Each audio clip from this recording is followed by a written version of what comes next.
But I got a novel out of it. Yeah. And how is your sex life these days? Fair to middling. How's yours? What's about the cross over there, Jamil?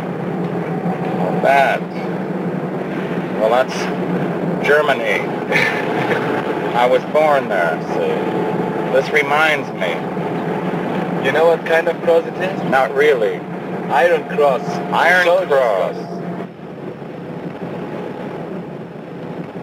He had published little fragments in magazines and in little chapbooks about his early life.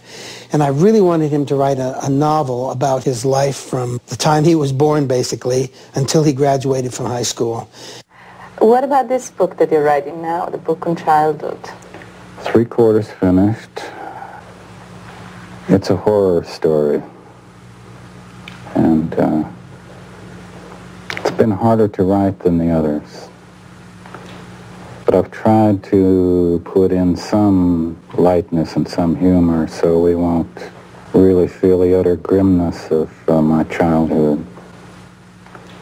When he finally got to the point where he could write about his childhood, I think that was a cathartic experience for him. I mean, it was a struggle for him to write it, and it took many years for him to even get to that point, to be able to get back in there and relive it somewhat by typing it out and remembering certain terrible things. And but I think by doing that, it really it relinquished him from a lot of those terrors and those terrible experiences.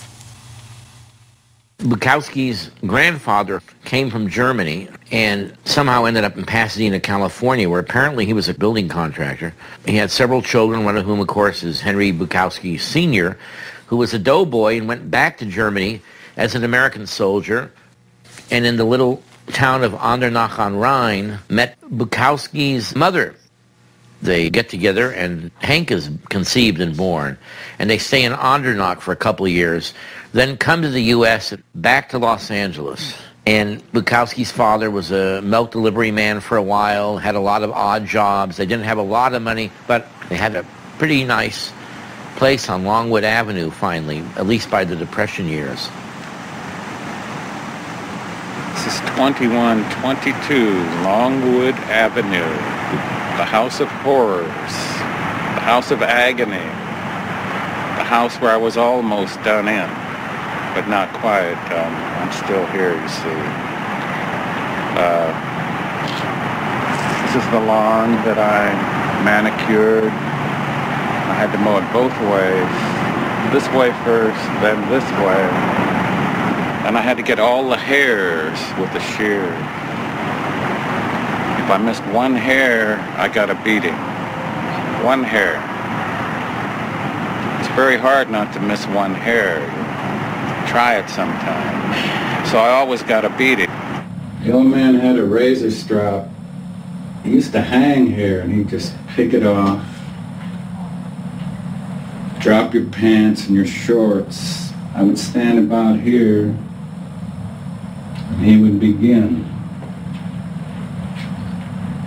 And I don't know how many lashes he'd give me. They'd be hard. 8, 10, 12, 14. Of course, you can't help screaming, especially when you're 6 years old, 7 years old. As I got around to be about 10 or 11 or 12, I screamed less. In fact, last beating I got, I didn't scream at all. I just didn't make the sound. And I guess that terrorized him because that was the last one when I didn't make a sound. I don't know, it's just a terrible place to stand and talk about it. Really don't want to talk about it too much. He was cruel, man. He beat me and beat me. How was your mother?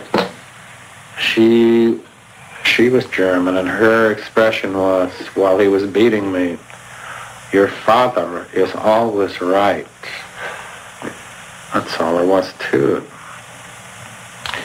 I guess he was right now and then, but I figure about 86% of the time he was wrong as hell.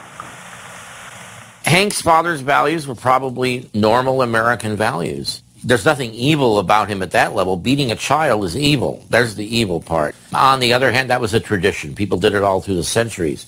If you go back to Leviticus, if your son speaks against you, you're able to kill him. So we've come a long way since then, you know. It's not like Henry Bukowski was alone in the beating of the son. He was an asshole, he was a coward, and his blood is in my blood. And sometimes I feel it happening to me, you know, when I'm arguing with a woman or something, I feel kind of shitty and crappy, and I'm not quite just. And sometimes I think that's my father's blood in me, like chicken shit blood that I've got in me. It's a bad feeling. This is a picture of Hank from his high school graduation. And this is a picture that's been touched up, as you can see. His face was really quite pockmarked. It was very noticeable. He wasn't interested in having his picture taken. He made sure that he was never in any of the pictures that the kids took. We all know what acne is, but acne vulgaris is sort of an exaggerated form of that ailment. And he had to go all the way across town to a doctor. They would stick needles into all of these horrible, huge pus-filled things on his face and on his neck and all over his back, his arms, chest. It finally manifests physically when you're put down like that continually over years and years, physically, emotionally, mentally, in every way. If you know that wonderful chapter in Ham on Rye where he's standing outside his senior prom, too disfigured to go in and too ashamed to go in, and he had wrapped toilet paper around his head and then punched eye holes. And the bleeding acne was starting to come through the toilet paper. And he just stood there and watched all of the other children graduating from high school and having a wonderful time while he stood out there in the dark. I was on some fucking bus with a girlfriend. And here came a guy walking toward us, looking for a back seat. His scars were deeper than mine. And you want to know something? I was jealous. Jealous? Yeah. I said, Jesus. I said, did you see him? She said, yes, I did. I said, oh, shit. What a beautiful man he was. Hank actually stayed with his parents quite a long time for a guy who was brutalized. I have some photos in 1944, and there's Bukowski with his mother and father in the backyard of the house on Longwood. The three of them are standing together getting a photo. So he may have hated them in a certain way, but he always returned to the nest.